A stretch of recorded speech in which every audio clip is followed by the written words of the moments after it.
Hello friends, welcome to my channel spend wisely.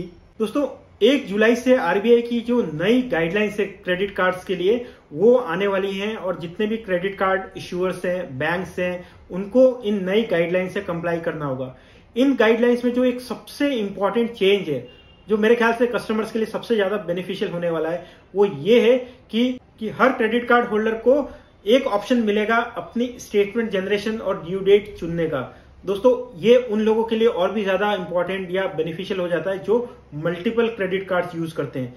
दोस्तों, अभी ये होता है कि हमारे पास अगर एक से अधिक क्रेडिट कार्ड है तो हर क्रेडिट कार्ड की स्टेटमेंट जनरेशन डेट जो है वो अलग रहती है, हर क्रेडिट कार्ड की जो ड्यू डेट रहती है वो अलग रहती है। बहुत बार शायद बैंक्स, एनबीएफसी डेलिबरेटली करते होंगे क्योंकि इससे बहुत ज्यादा कस्टमर को कंफ्यूजन होता है और चांसेस रहते हैं कि कस्टमर जो है अपनी ड्यू डेट जो है वो मिस कर दे।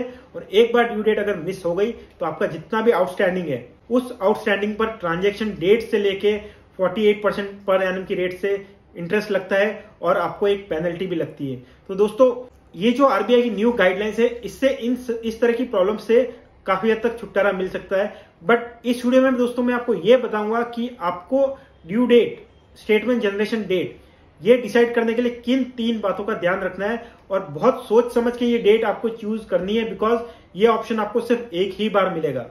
एक बार अगर आपने ये ऑप्शन चूज कर लिया तो उसके बाद आप उसको चेंज नहीं कर पाएंगे, इसलिए ये आपको काफी सोच समझ के प्लानिंग के साथ डिसाइड करना है। दोस्तों, स्टेटमेंट जनरेशन डेट और ड्यू डेट ये सेलेक्ट करने में जो सबसे पहला फैक्टर है जो आपको ध्यान में रखना है वो है आपकी सैलरी डेट। दोस्तों, अधिकतर लोग ये नहीं चाहेंगे कि जो क्रेडिट कार्ड की ड्यू डेट है वो उनकी सैलरी आने की डेट से पहले हो, क्योंकि वो उनके लिए एक मंथ एंड चल रहा होगा जिसमें लिक्विडिटी क्रंच हो सकता है। सो ये ध्यान रखिए कि जिस दिन आपकी सैलरी आती है उसके एटलीस्ट 2 दिन बाद आपका क्रेडिट कार्ड का ड्यू डेट पड़ रहा हो। उससे पहले पड़ेगा तो आपके लिए मुश्किल होगी, क्योंकि मंथ का एंड चल रहा होगा और लिक्विडिटी में थोड़ा इश्यू आ सकता है। दूसरा फैक्टर जो आपको ध्यान में रखना है दोस्तों, और सबसे इंपॉर्टेंट, वो ये है कि दोस्तों जो भी आपके रेकरिंग मंथली पेमेंट्स है, मतलब ऐसे पेमेंट जो एवरी मंथ आपको करने होते हैं क्रेडिट कार्ड को यूज करके, वो सारे पेमेंट्स की जो डेट है वो आपकी स्टेटमेंट जनरेशन डेट के बाद पड़नी चाहिए, ना कि पहले।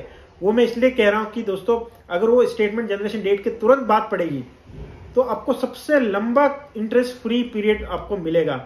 मतलब दोस्तों, क्रेडिट कार्ड को अगर आप अच्छे से समझते हैं तो आपको पता होगा कि जिस दिन स्टेटमेंट जनरेट होता है उससे अगले दिन से आपका नया क्रेडिट कार्ड का बिलिंग साइकिल स्टार्ट होता है। बिलिंग साइकिल लगभग 30 दिन का होता है।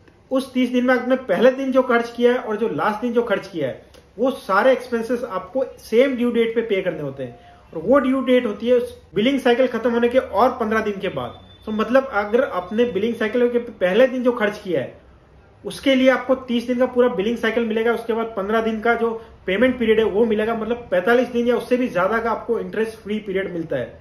बट अगर आपने जो एक्सपेंस बिलिंग साइकिल के लास्ट दिन किया है और उसके नेक्स्ट डे बिलिंग जनरेशन हो जाता है तो आपको सिर्फ अगले 15 दिन मिलेंगे उस पेमेंट को चुकाने के। तो मतलब अगर आपको ज्यादा से ज्यादा और सबसे लंबा इंटरेस्ट फ्री पीरियड चाहिए तो आपके ज्यादातर बड़े एक्सपेंडिचर जो है वो आपके बिलिंग साइकिल के एकदम शुरुआती दिनों में ही होने चाहिए।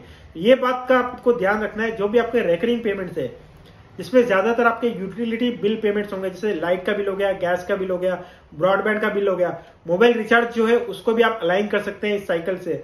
इसके अलावा मेरे केस में जैसे मैं अपना सोसाइटी का बिल जो है वो क्रेडिट कार्ड से पे करता हूँ, मिल्क का हमारा रिचार्ज का सिस्टम चलता है वो भी हम लोग क्रेडिट कार्ड से करते हैं। वो सारी चीजें जो है वो भी आप स्टेटमेंट जनरेशन डेट जो है उसके बाद आनी चाहिए। इस तरह से आपको चूज करना है कि कौन सी आपकी स्टेटमेंट जनरेशन डेट हो। और तीसरा दोस्तों, अगर आप मल्टीपल क्रेडिट कार्ड्स यूज करते हैं तो दोस्तों मल्टीपल क्रेडिट कार्ड्स में भी जो पेमेंट पीरियड रहता है वो डिफरेंट रहता है। मतलब कोई स्टेटमेंट जनरेशन के 15 दिन के बाद ड्यू डेट देता है, कोई 20 दिन के बाद ड्यू डेट रहता है। आपको इस तरह से चूज करना है कि सबकी ड्यू डेट एक ही रहे। उससे आपको अलग अलग क्रेडिट कार्ड्स की ड्यू डेट याद नहीं रखनी पड़ेगी और इससे क्रेडिट कार्ड का पेमेंट आपसे मिस हो जाए उसके चांसेस काफी कम हो जाते हैं। तो दोस्तों, ये 3 फैक्टर्स हैं जो आपको याद रखने हैं जब आप अपना क्रेडिट कार्ड का बिल जनरेशन डेट जो है वो सेलेक्ट करेंगे 1 जुलाई ऑनवर्ड से। वीडियो अच्छा लगा हो, इन्फॉर्मेटिव लगा हो तो इसको लाइक कीजिए, इसको शेयर कीजिए, और अगर अभी तक आपने मेरे चैनल को सब्सक्राइब नहीं किया है तो चैनल को भी सब्सक्राइब कीजिए। Thank you, bye.